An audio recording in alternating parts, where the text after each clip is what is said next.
Amiga, come. Look, look, look. She goes to check the olives. My name is Evgenia. My role in this life, I guess, that I've chosen for myself is to be an artist, a poet. Since 6 years, I guess, we've been living in Portugal. I've also been working much more with ecology, with the earth, with land, with forest, with trees, with plants, and bringing into my art first and foremost and into my personal life as many elements of nature as I can basically find on daily basis. Thinking about what is it about nature that we need on everyday basis in our life, and then slowly expanding to practices.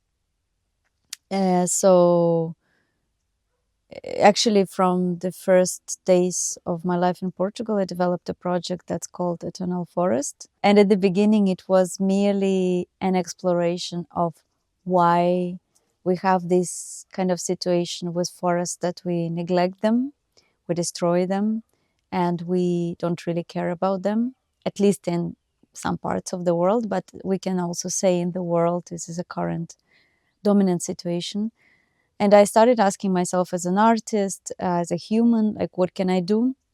What can I contribute to shift that perspective where we are using nature to another possible relationship where we are one with nature, and where we can really find our place in nature and really help refocus the deep connection and help make it more alive. And so I've developed this concept and this project called Eternal Forest, which is suggesting and inspiring, hopefully, communities to create forest sanctuaries around the world through planting the forest, or planting what will become a future old growth forest, to protect those places. And the invitation is to try to imagine how we will do it through art, through all kinds of arts, and through community, where community becomes a true steward, guardian of that land, of that future forest for generations to come. So just to give you an idea, I'm working in several different strains in this kind of work, in this project, as a very long term, and it takes a lot of time and a lot of effort. I'm working with collaborators, partners in Portugal, in Iberia and beyond, whereby we find possibility for part of the land to become a sanctuary. So where imagining that part of the land will become a fully protected biodiverse forests, where nature is allowed to do what she does best, and we can support her and observe. And this is the work that is continuous, that usually takes long periods to develop such a project, because it is about commitment. It is about imagining what is possible to do when we think about 1,000-year protection. And of course, it requires full commitment from that community, from the owner of the project, and then going all the way to implementation and establishing some kind of process.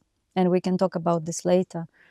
Um, Other work that I do as an artist, day to day, and I like that work because it's a short term, or let's say medium term, and it's easier for me to access audiences, to really get to the people, to get them to think about certain things and be inspired, is creating art exhibitions, doing visual art, but also since some years I have been creating these forest trails, forest walks, or forest art experiences, where I listen to the land and imagine, or actually listen and quite directly uh, trying to perceive what she's trying to say, what the plants are trying to say, what the ecosystem wants and needs, and what is the dream of that place.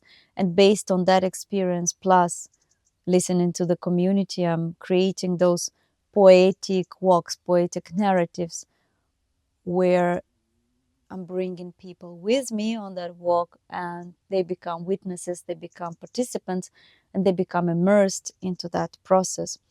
And so far, I have developed few of these trails. I give you examples. Some of them I do in rural environments and some in urban. This year, there was a project called Forest Time, and one such trail is in Estufa Fria de Lisboa, a beautiful garden of tropical plants. And another one is Monsanto Forest Park, which is one of my most favorite examples of beautiful biodiverse forest that was planted intentionally only 90 years ago. And you can go and check it out and see how does it feel, what does it mean to have a growing young forest. And there I also developed two of these trails.